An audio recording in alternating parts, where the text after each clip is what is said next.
Here we go. Oh.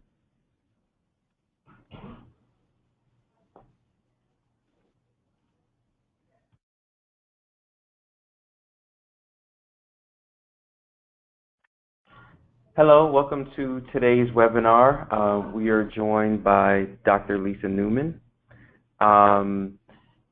Please note that all lines are on mute. We will proceed with Q&A following the presentation. PPEs, you may want to take some notes. We have a great guest with us today. Dr. Newman is a surgical oncologist, professor of surgery and director of the Breast Care Center for the University of Michigan, where she also serves as program director for the Breast Fellowship. Dr. Newman holds a master's degree in public health from Harvard University, where she also majored in chemistry. She attended medical school and completed her general surgery residency training at the State University of New York Health Science Center at Brooklyn. Dr. Newman has recently been recruited to serve as director of the breast oncology program for the multi-hospital Henry Ford Health System, a position that she will assume effective December 1st, 2015. She will also serve as founding medical director for the newly created HFHS International Center for the Study of Breast Cancer Subtypes.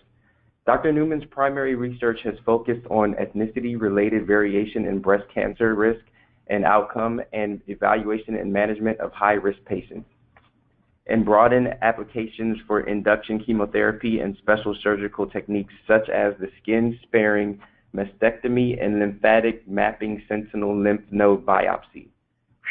Her extensive research related to disparities in breast cancer risk and outcome has been published in numerous peer-reviewed medical journals and was recently featured on CNN's documentary Black in America 2. If you didn't catch her there, you may have seen her as the featured breast cancer medical expert for NBC's Today Show or on CBS's Nightly News. Dr. Newman holds leadership positions in the most prominent of oncologic, academic, and advocacy organizations. Currently, Dr. Newman holds an appointment to the CDC's Advisory Committee on Breast Cancer in Young Women, and she chairs its working group on breast health messages for the general population. She also holds an appointment to the NIH's Clinical Trials Advisory Committee. She maintains a very active community service record and currently serves as Chief National Medical Advisor for the Sisters Network Incorporated, a national African American breast cancer survivor support organization.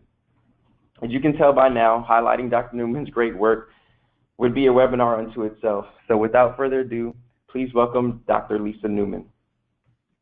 Thank you very much, Teddy. It's a pleasure to join everybody today. So every conversation that we have regarding health outcome disparities associated with racial ethnic identity inevitably morphs into a discussion of the socioeconomic inequities that exist in America. And let's see. Oh, here we go. Is my screen showing up okay for everybody? All right. Not yet. Have you hit the play button? Oh, okay. And everything's showing now? Yep. Okay, great. So it is quite appropriate for us to always highlight socioeconomic inequities because, as we see on the bar graphs from this slide, our two most common metrics for defining socioeconomic disadvantage, living below the poverty level and or lacking medical insurance, are 2 to 3 times more prevalent among our minority populations, such as African Americans and Hispanic Latinos, compared to the majority white American population. Now, this next set of bar graphs demonstrate the fact that poverty is indeed an adverse prognostic factor following any cancer diagnosis and for both genders. What we see here is that within any racial ethnic subset of the population, the most impoverished communities, as depicted here by the red bars, have the lowest 5-year survival rates compared to the most affluent communities in that racial ethnic subset, as depicted here by the yellow bars. Now, if we look specifically at the burden of breast cancer in African American women, it's certainly logical to assume that these socioeconomic disadvantages will result in a more advanced disease stage by the time a woman reaches diagnosis and by the time she gets treated. And ultimately, this will unfortunately lead to higher mortality rates from breast cancer. Now, poverty and lack of health care coverage is often linked to inadequate access to breast cancer early detection tools, such as screening mammography, and diminished access to optimal medical as well as surgical treatments for breast cancer. And furthermore, we often see poorly controlled comorbidities, especially those such as hypertension and diabetes, in our socioeconomically disadvantaged populations, and these issues will also complicate the ability to complete appropriate treatment for breast cancer. Now, there are some other socioeconomic factors that impact on breast cancer outcome that are more subtle, such as those related to subconscious discriminatory practices among healthcare providers and the demographics of our healthcare workforce. On this slide, I'm actually referring to a landmark study that was published in the New England Journal of Medicine more than 10 years ago, and it's actually based upon cardiovascular health, but it carried some powerful messages that are relevant to all fields of medicine. The investigators that conducted this study actually utilized professional actors whose photographs are shown on this slide, and each of these actors were video recorded while presenting symptoms of chest pain in an emergency room. So these professional actors were specifically instructed to utilize similar verbal and facial expressions in demonstrating their symptoms and discomfort from chest pain, so that the major variables between them were their gender and their racial appearance. These video recordings were then shown to more than 700 physicians that were attending some professional medical conferences, and after viewing the tapes, the participating physicians were asked to complete a survey regarding how they would manage these hypothetical patient scenarios. When all of the survey responses were compiled, a glaring result was identified, and this result was that the African American females were actually the least likely to be recommended for further medical evaluation of their chest pain in the form of special strategies such as cardiac catheterization. So this left the investigators with having to conclude that these patients, the African American women, were suffering from the dual biases related to their gender and their racial appearance. Now, I don't believe that the physicians participating in this study were being overtly discriminatory in their treatment recommendations, but I do believe that all of us carry around subconscious biases that we are not even aware of, and when we are trying to make rapid clinical judgment calls in emergency settings, sometimes these biases, which can be harmful, get interjected into the recommendations that we make for our patients. And so I applaud the investigators of this landmark study because, of course, the first step in eliminating harmful biases is to simply acknowledge that these biases exist at all. So these types of biases in healthcare practices are now being studied in a variety of medical specialties, including oncology. And on this slide, I'm showing you the tabulated results from a study that I had the pleasure of being involved with from the University of Texas MD Anderson Cancer Center, one of our premier oncology programs in the world, actually. And in this study, all of us as investigators sought to determine whether or not there were differences in women being recommended to receive breast reconstruction after they had undergone a mastectomy for a diagnosis of breast cancer based upon racial ethnic identity. And the lead fellow who conducted this work, Jennifer Sang, did a beautiful job. She did a very rigorous medical record review where she went through the medical charts of many hundreds of breast cancer patients of all racial ethnic backgrounds, and then she looked at, for these women, if they needed to have a mastectomy for their breast cancer, were they referred to a plastic surgeon? If they were referred to the plastic surgeon, was reconstruction offered? If they were referred to the plastic surgeon and reconstruction was offered, was the reconstruction actually performed? And at every level of the referral process, the African American breast cancer patients were about half as likely to proceed on to the path towards breast reconstruction. Now, I worked at the MD Anderson Cancer Center for several years. I was quite proud of my colleagues and of the services offered there. So I can certainly tell you from my personal experience that these are wonderful oncologists. However, even in this renowned cancer center, we saw that there were biases and differences in the treatments that were offered to African American compared to white American patients. And so again, the first step in acknowledging the existence of harmful biases is to document the fact that they exist. We also have very unfortunate, inadequate diversity in the demographics of our own healthcare workforce.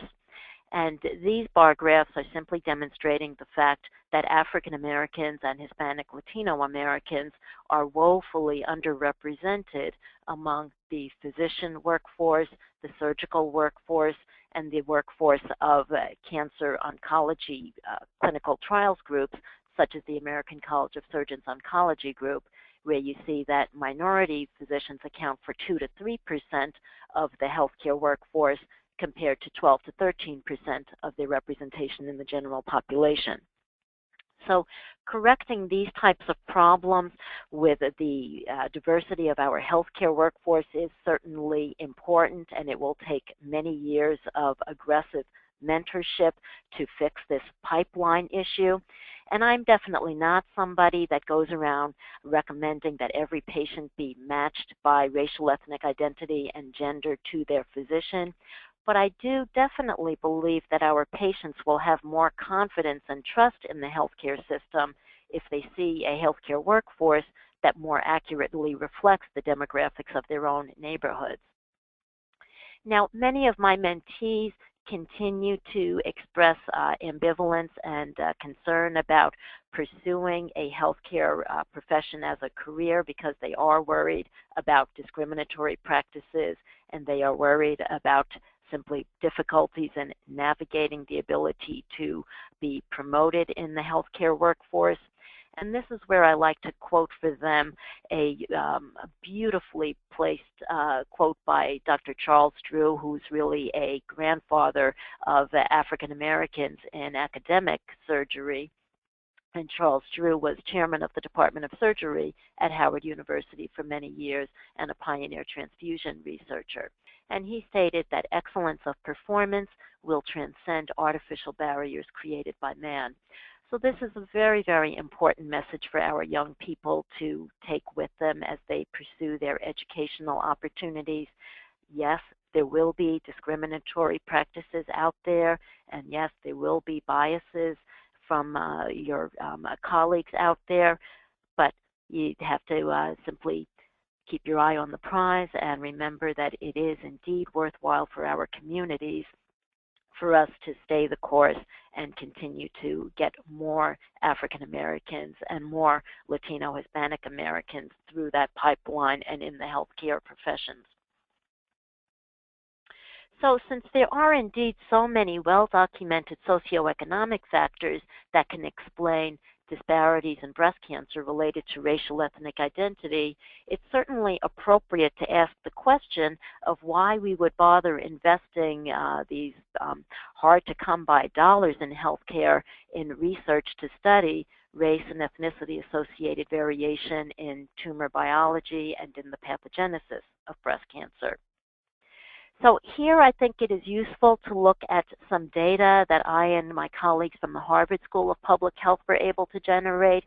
And for this study, which was the results of a meta-analysis or a pooled analysis that we conducted, where we basically looked at the findings from all of the studies that had appeared in the published literature documenting survival rates from breast cancer for African American compared to white American patients after accounting for some measure of socioeconomic status. So this pooled analysis gave us a very robust patient population to study, more than 13,000 African American breast cancer patients whose survival was compared to more than 75,000 white American breast cancer patients. And after adjusting for socioeconomic status as well as for stage of diagnosis, we saw that the African Americans had a nearly 30% higher mortality rate. So something seems to be going on related to African American identity beyond socioeconomic disparities. And if we look further at the characteristics that describe the breast cancer burden of African Americans, we indeed see that there are several characteristics that cannot be easily ascribed to socioeconomic disadvantage. First, African American women actually have a lower lifetime incidence of being diagnosed with breast cancer compared to white American women, despite the fact that we have a higher mortality rate from the disease. But African American women also have a younger age distribution for breast cancer. And so if you look specifically at American women younger than the age of 45 years, breast cancer is more common in African Americans compared to white Americans.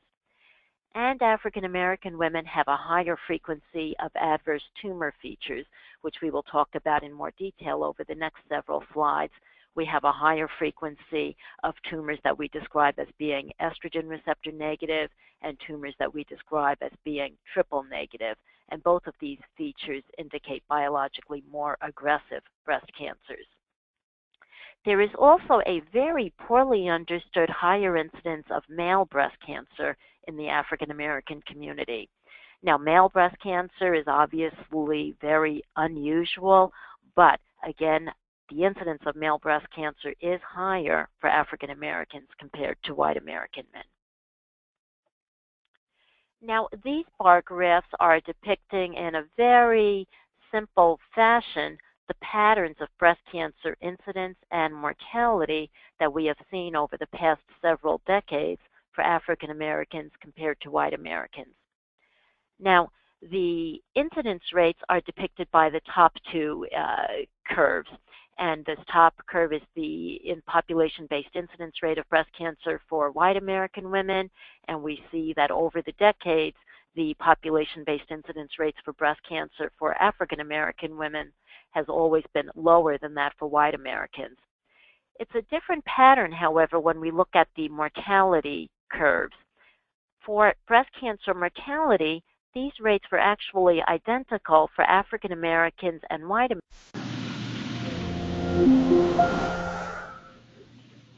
In the early 1980s, we start seeing significant declines in breast cancer mortality rates for white Americans, but those death rates from breast cancer for African Americans are largely unchanged. Now, what this is probably related to is the difference in breast cancer biology between African Americans and white Americans. In the late 1970s, a medical treatment for breast cancer became available in the form of endocrine therapy, hormonally active cancer-fighting pills for breast cancer.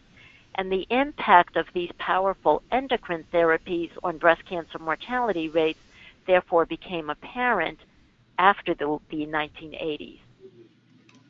Now, what we are seeing expressed here is the fact that African American women are about twice as likely to have estrogen receptor negative breast cancers compared to white American women. And the estrogen receptor negative breast cancers will not respond to hormonally active cancer fighting medication such as endocrine therapy, such as tamoxifen. And this is probably why we start to see the difference in breast cancer death rates between African American and white American women. The advances that we began making in medical treatments for breast cancer were simply not effective in the breast cancers that were more abundant among African Americans. Lisa Carey and colleagues from the Carolina Breast Cancer Study Group have gone one step further, and they have now looked at the frequency of a tumor subtype called a triple negative breast cancer. triple negative breast cancers are tumors that are negative for 3 of the microscopic molecular markers that we evaluate on breast tumors: the estrogen receptor, the progesterone receptor, and the HER2/neu marker. And these triple negative tumors are biologically inherently more aggressive cancers. Triple negative breast cancers are about twice as common again in African American women compared to white American women, and they are especially more common in young African American women. So the results of the Lisa Carey Carolina study group findings have now been replicated by many other investigators, as we see on this table, consistently throughout many different publications.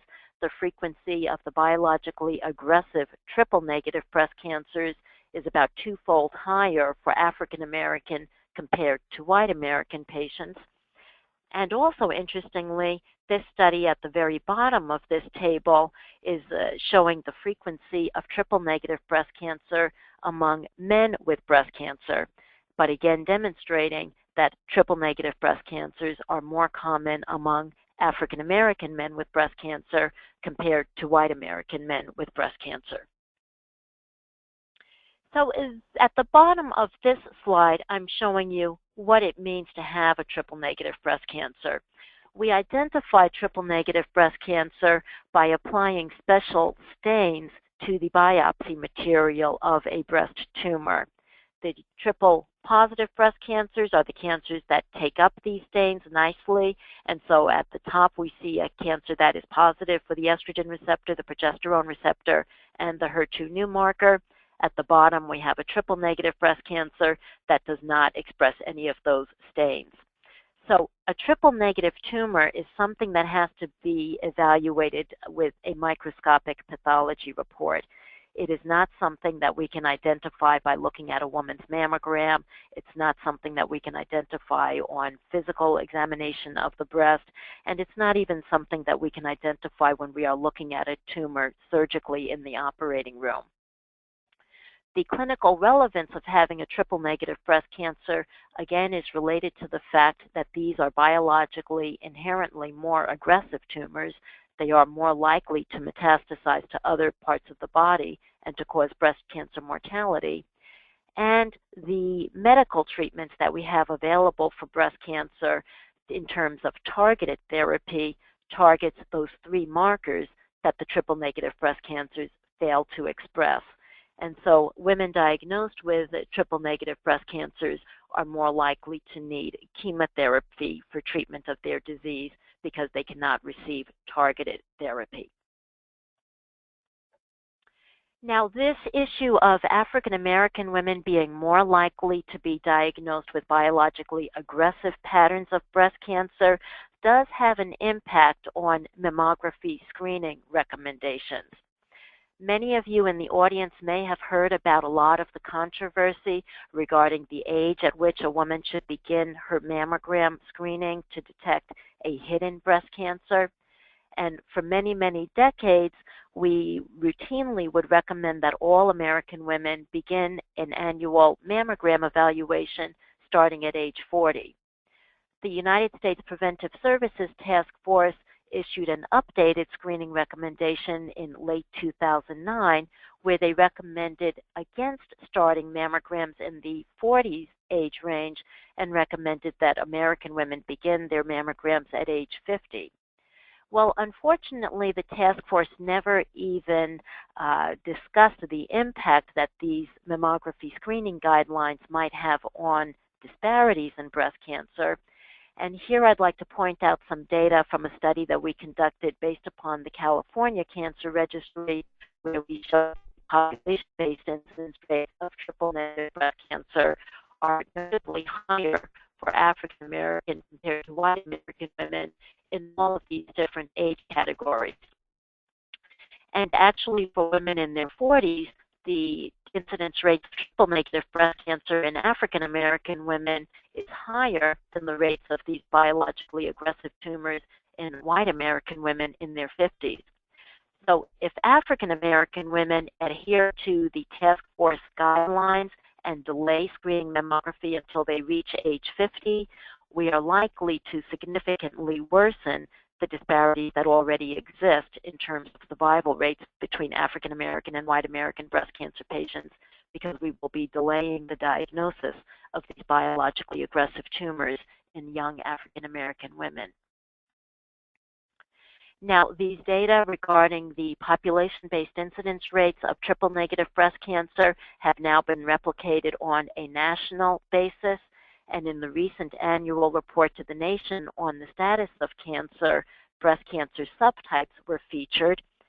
And in this second graph labeled B, we see that African American women in all age categories have the highest rates of triple-negative breast cancer compared to white American women, Asian women, and Hispanic women.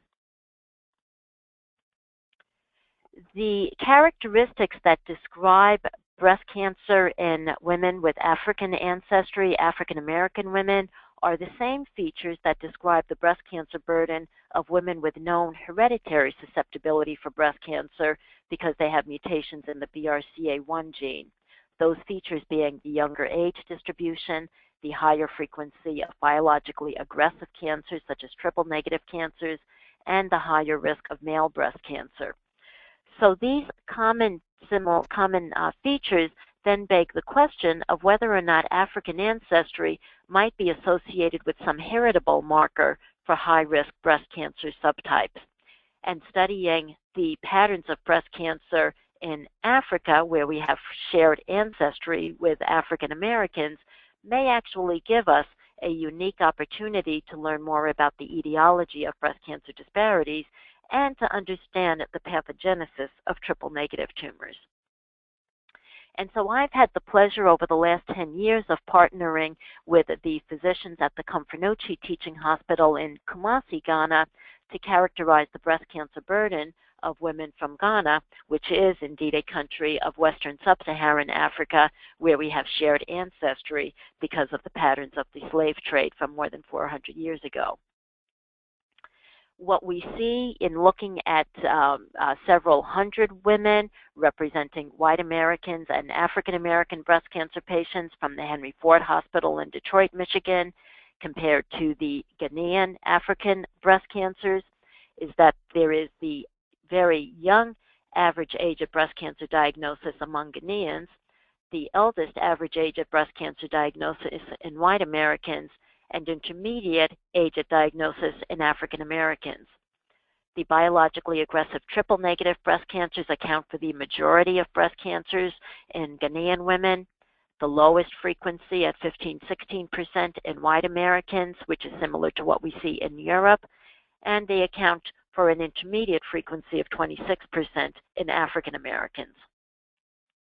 In partnering with yet a different hospital in Ghana, the Korle-Bu Teaching Hospital, we again saw that triple-negative breast cancers accounted for the majority of tumors, 58%.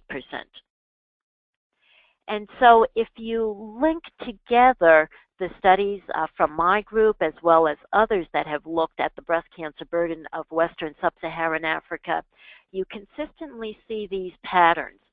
The eldest average age at breast cancer diagnosis for white American and European women in the early 60s, youngest average age at diagnosis for Western Sub-Saharan Africans, intermediate for African Americans.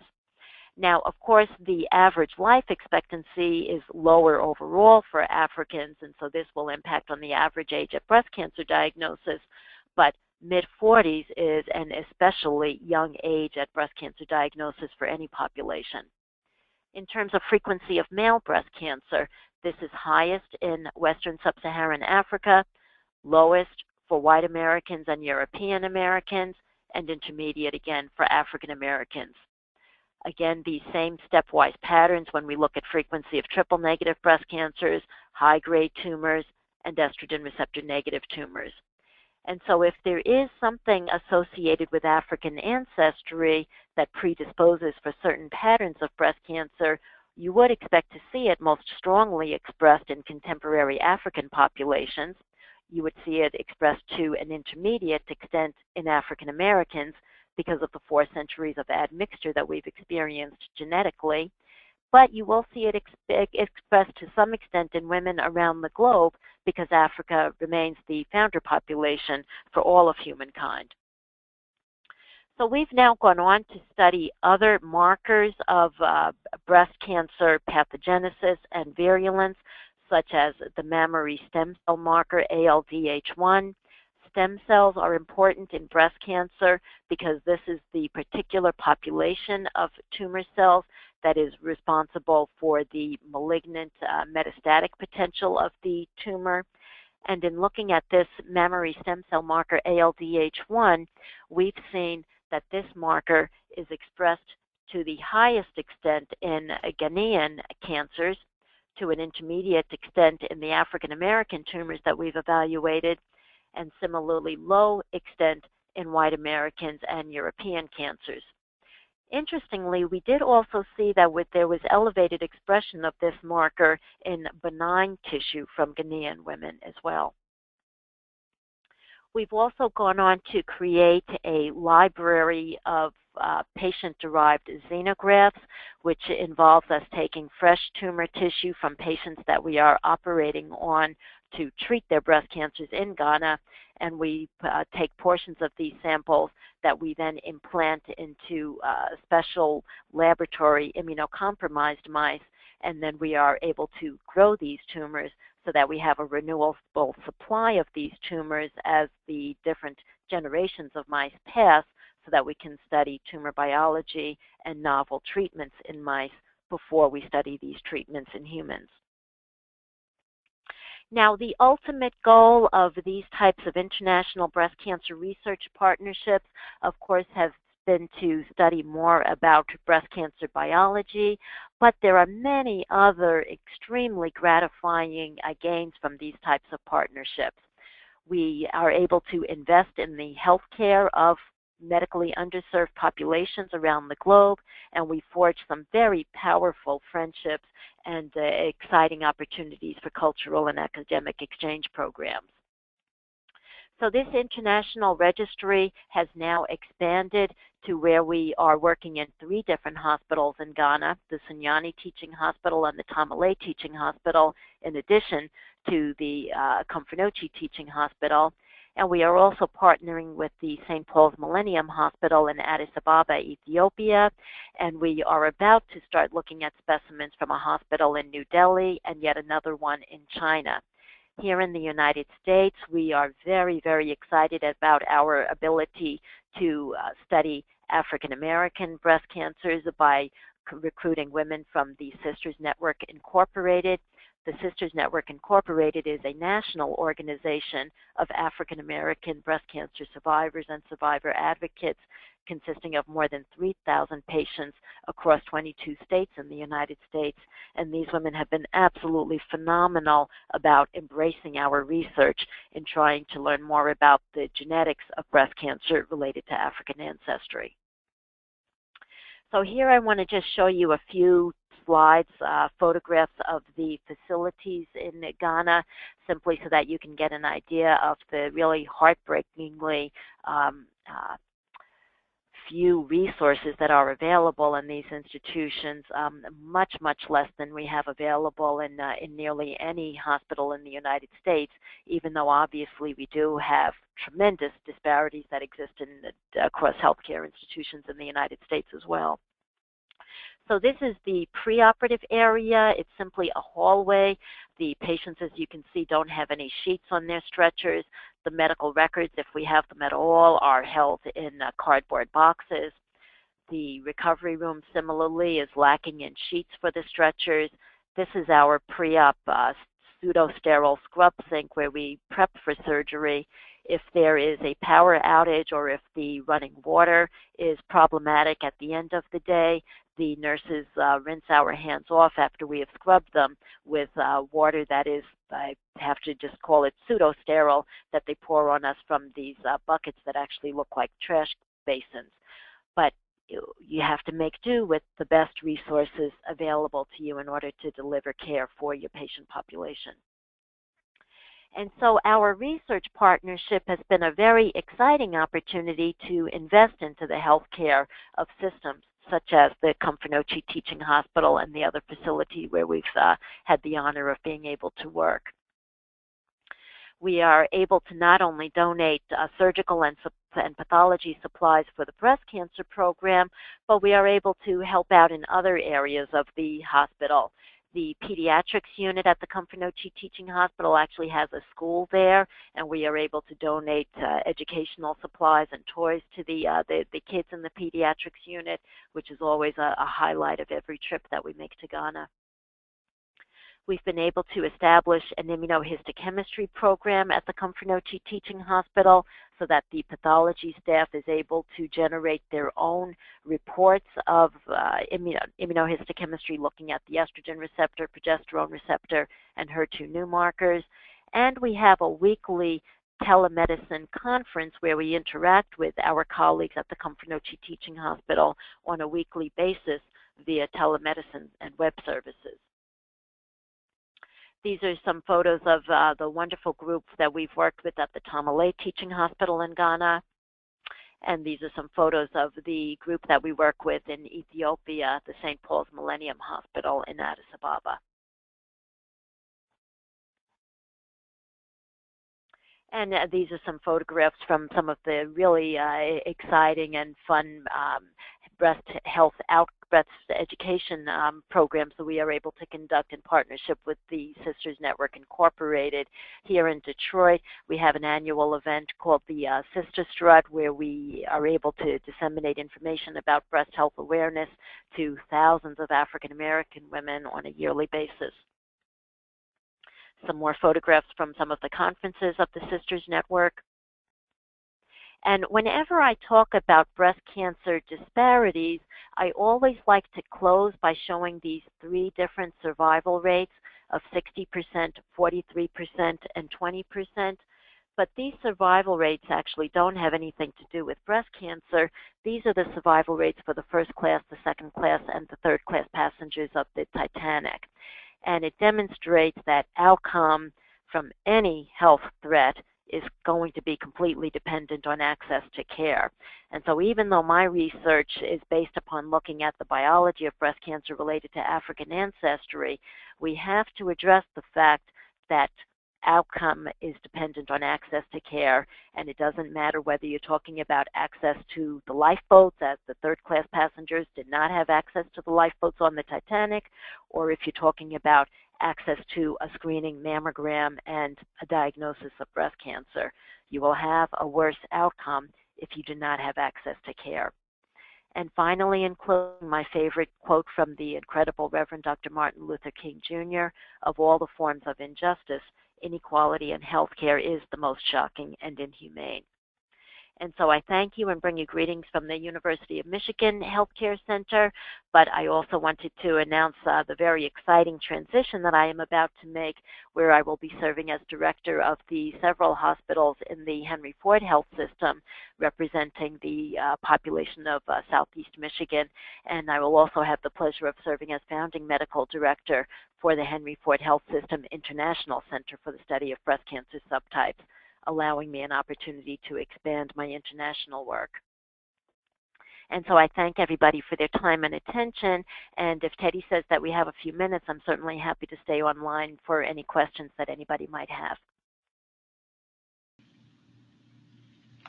Sure thing. Thank you very much, Dr. Newman, for a wonderful presentation. We have about 10 minutes for questions and answers. Audience, if you look on your control panel, your GoToWebinar control panel, you should see a questions box. Please type in any questions you have for Dr. Newman. So we have our first question. Do African American males with breast cancer also have higher rates at younger ages?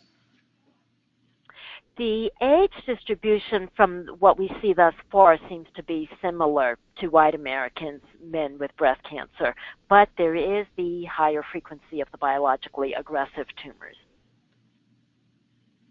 Okay. And next question. That's a great question. How can we improve African American patient participation in cancer studies? Well, I think that the most important variable is the physician and presenting the opportunity to participate in research and clinical trials. In my experience and in the reported experience of many others, African Americans, when they are offered the opportunity to participate in research, are indeed very enthusiastic about being able to make this type of a contribution. But unfortunately, a lot of providers are reluctant to offer clinical trials because they are fearful that African Americans will be alienated from them because of fears of the historic horrible Tuskegee experience. And again, this is where biases on the part of the providers has a negative impact on our ability to provide optimal health care. But research opportunities need to be presented to patients regardless of racial ethnic identity. All right. Our next question: when comparing Ghanaian African American and U.S. born African American and white Americans women, were socioecological factors considered besides genetic factors? Well, certainly the Ghanaians have far fewer socioeconomic resources, no doubt about it, compared to African Americans. So we did not have a way of measuring that directly because the financial structure and the healthcare coverage is totally different. But as a general rule, we can certainly say that the socioeconomic advantages are far fewer for the Ghanaians. And so we did, in fact, see that the Ghanaian women with breast cancer were more likely to be diagnosed with bulky cancers, and the time to getting treatment instituted was far delayed. But despite the issue of stage distribution, this issue of basic tumor biology was a glaring difference, and we see these higher frequencies of the triple-negative breast cancers among the Ghanaian women. And here in the United States, even after you account for stage at diagnosis, triple-negative breast cancers are more common in African Americans compared to white Americans. Okay. And Dr. Newman, what are your thoughts on the new cancer screening guidelines released by the American Cancer Society, specifically regarding when mammograms should begin, at what age? Yeah, thank you very much. I'm glad that question was posed. So as many in the audience probably heard, the American Cancer Society recently updated their recommendations regarding screening mammography. The American Cancer Society has historically been strong advocates that all women should start mammograms at age 40 and continue them yearly. In their updated guideline, they tried to emphasize the fact that breast cancer risk increases for all women as we get older, and so they said that a screening mammogram is a must for all women reaching the age of 45. However, they were very specific in saying that they continued to advocate in favor of mammograms being available to all women starting at age 40. And that part of the guideline, unfortunately, was largely overlooked by a lot of the media promotion of the update. And so I do want to specify the fact that the American Cancer Society does continue to advocate in favor of access to annual mammograms starting at age 40. But they basically said that it is a must to start mammograms by the time you reach age 45, again, because of the fact that breast cancer risk increases as we get older. Dr. Newman, has your research or have you done any studies showing the correlation between the diets of African Americans and cancer occurrences? Yeah, that's another great question. We do know that diet plays some role in cancer burden, and obesity certainly plays a very significant role in cancer burden here in the United States. Obesity is a risk factor for breast cancer, especially in the postmenopausal age women, and obesity is a risk factor for triple-negative breast cancer. So it is definitely a possibility that obesity rates in African Americans impacts on risk of triple-negative breast cancer.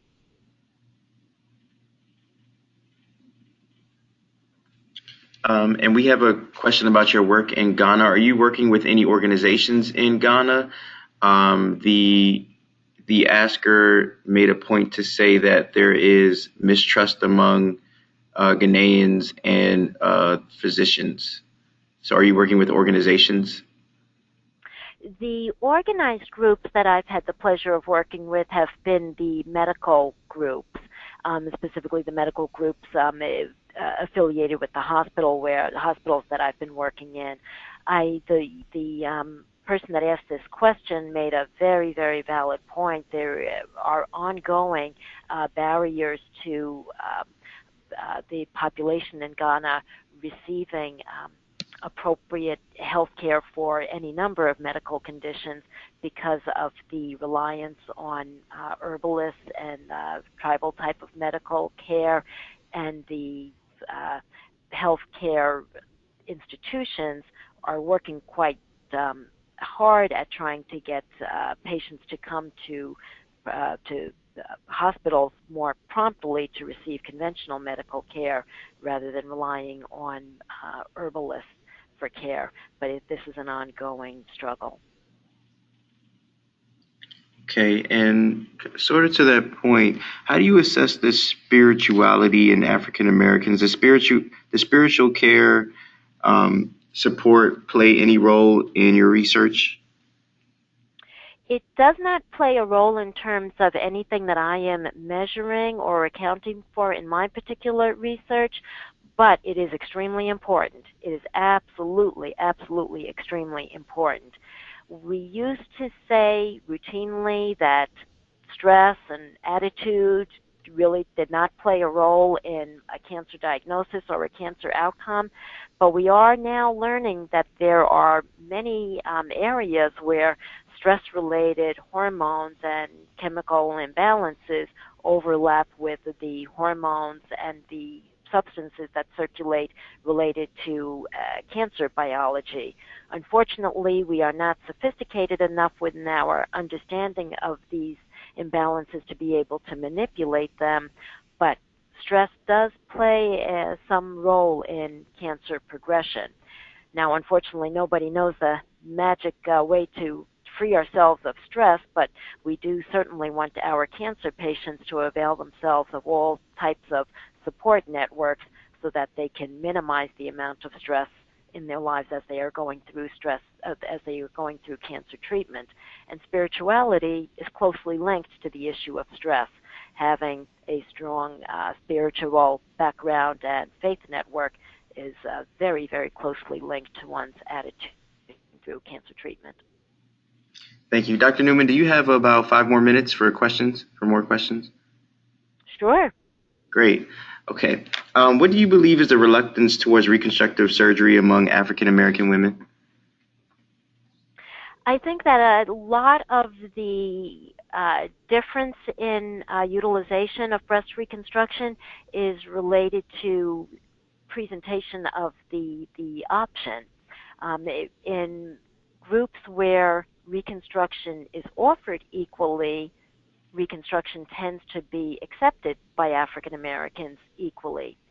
Now, there is a fair amount of variation between studies looking at utilization of breast reconstruction in African Americans compared to white Americans, and so I can't say that the results are consistent, but in general, and certainly anecdotally in my own breast cancer patient experience, I would say that African American women are just as interested in breast reconstruction as white American women. Unfortunately, because African American women tend to be diagnosed with more advanced stages of disease, this can impact on the types of reconstruction that are offered to them, and that can also have an effect on whether or not reconstruction is utilized. Okay.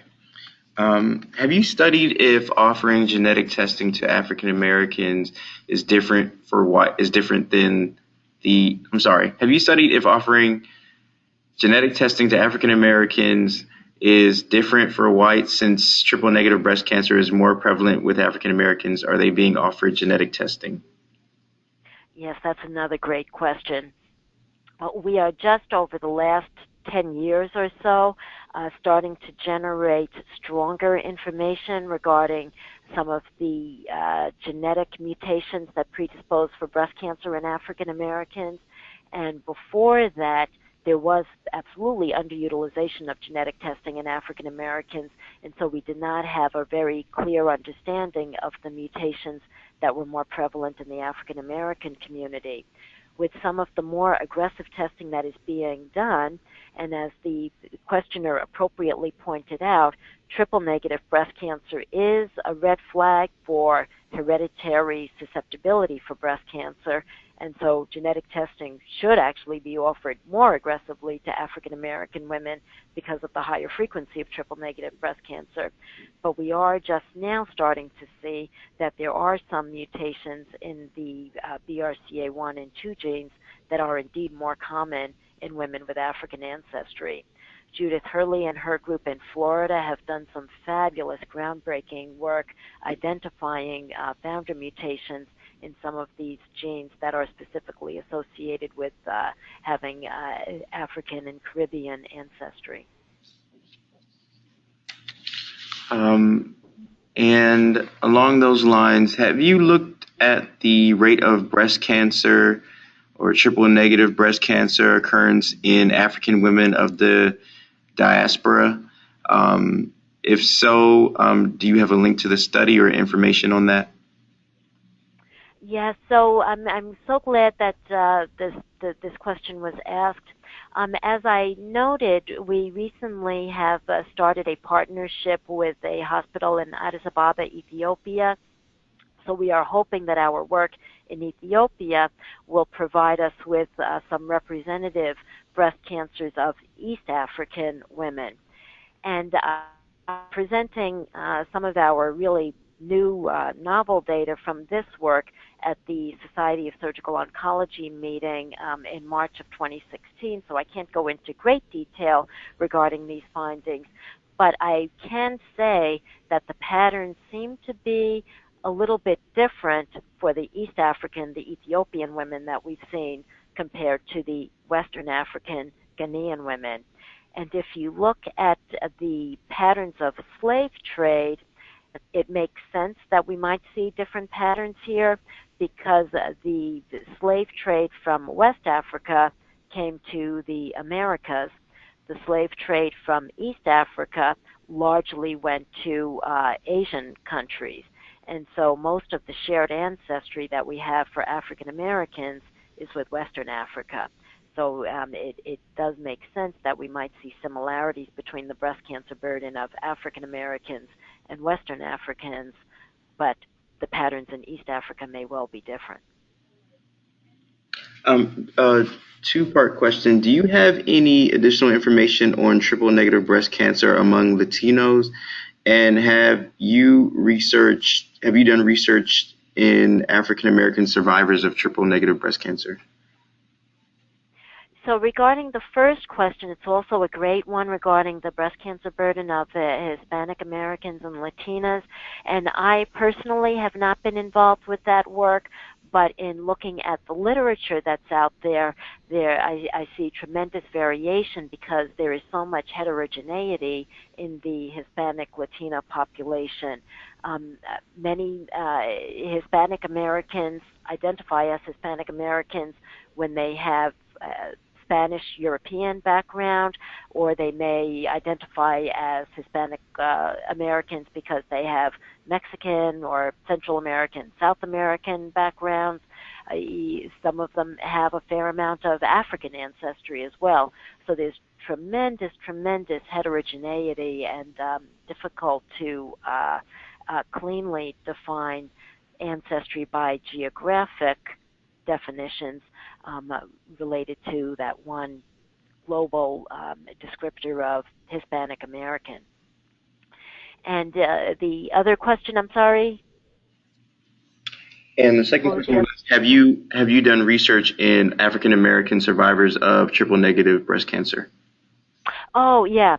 So my research has mainly been looking at the biology of these tumors and has not involved follow-up. But in studies that do evaluate follow-up, we tend to see that as long as the cancers are detected early and appropriately treated, African American outcomes will be comparable to the outcomes of white Americans. And so early detection is critical, especially if you are at higher risk for being diagnosed with a triple negative breast cancer. And so again, I can't emphasize strongly enough, screening mammography, I believe, is that much more important for African American women, but I think it's important for all women, and I recommend screening mammograms beginning at age 40 for all women. Age 40. If women have symptoms of any breast problems, however, I do also want to emphasize that it's critical to seek medical attention immediately, regardless of when the most recent mammogram was performed or what the results were. So symptoms such as a new breast lump, bloody nipple discharge, change in the appearance, or inflammatory changes in the breast, these are all features that should send a patient immediately to seek medical attention. Okay. Thank you all very much for your questions. We have a few more. Sorry, we couldn't get to all of them. So we're going to try to get through these last few fairly quickly. Dr. Newman is a very, very busy woman. So Dr. Newman, do you expect to see screening guidelines modified for African Americans similar to people with BRCA genes? At this point in time, it does not look as though any of the major organizations are heading in that direction, and the U.S. Preventive Services Task Force has already begun their draft for yet again updated guidelines. It does not appear that they will be deviating at all from their prior recommendation that women initiate mammograms at age 50. They are discussing in this draft update guideline the issue of disparities, but it does not appear at this point in time that they will be looking at different guidelines for women of any racial ethnic identity. With the recent announcement of some processed foods being carcinogenic, are there any dietary recommendations that you can make for the average individual?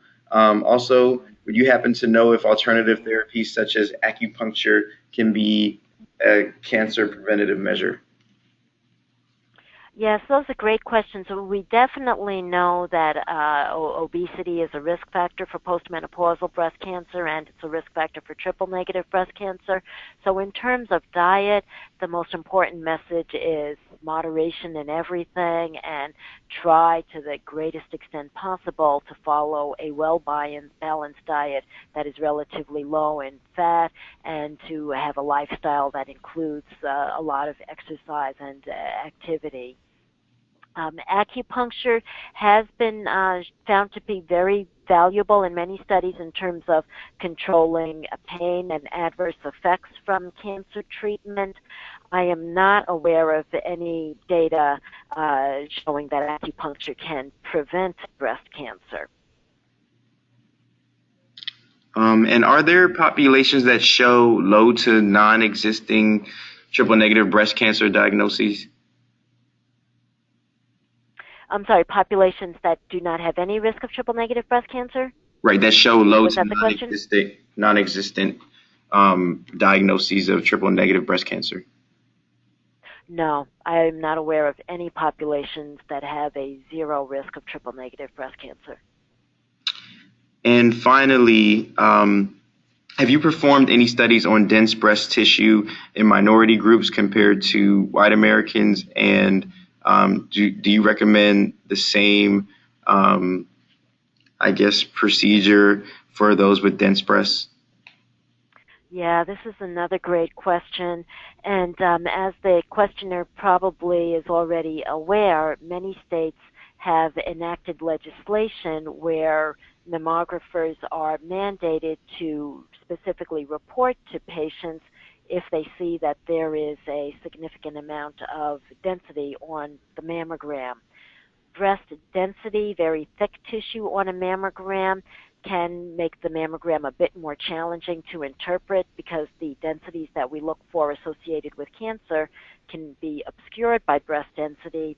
And breast density in and of itself is a risk factor for breast cancer, probably because of the fact that thick breast tissue can be a sign of very active breast tissue on a cellular basis, and so that can be a sign of hyperproliferative tissue that's more likely to develop a cancer at some point in the future. We don't have any standardized recommendations, however, for routine changes in screening mammography practices or any other screening imaging practices for women who do have very dense breasts. But we do recommend that for women who have dense breasts, they need to have a frank conversation with their doctors regarding whether or not it is indeed prudent to pursue additional screening practices, such as a more extensive ultrasound imaging of the breast or breast magnetic resonance imaging, or one of the very, very exciting newer ways of performing mammography, 3D mammography, or breast tomosynthesis. Great. And really, I'm sorry for all the questions we couldn't get to. This is really the last question we have. And then, Dr. Newman, can you give us some contact information or resources after this last question? How common is diversity training in hospitals, and how do we really begin to address the underlying disparities in healthcare? Well, I applaud the organizers for putting together programs such as these. It's absolutely wonderful that the Department of Health and Human Services is investing resources into promoting these types of educational efforts. And we, as an African American community, have a responsibility to get the message out there to our neighbors, our relatives, our friends and loved ones regarding how to advocate on behalf of our communities with health in general, and certainly with breast health. Great. And how can our attendees get in touch with you or follow your work over in Ghana? Oh, thank you very much. So my email address is lanewman@umich.edu. Unfortunately, I do not yet have my new contact information for my new position at the Henry Ford Health System, but I can certainly be reached at the University of Michigan for the next over the next several weeks or a couple of months at least. All right, great. So thank you very much, Dr. Newman, for your presentation. It was really awesome for you to join us. And the PPEs on the campuses, I'm sure they're very appreciative of the information as well. And with that, we conclude our webinar. Thank you all for joining us. If you would like some more information on this topic, please contact me. My name is Teddy Owusu. My email address is towusu@minorityhealth.hhs.gov. And if you missed Dr. Newman's email address, I can provide that to you as well. So thank you all, and thank you, Dr. Newman. Thank you very much. It's been a pleasure and an honor. Great.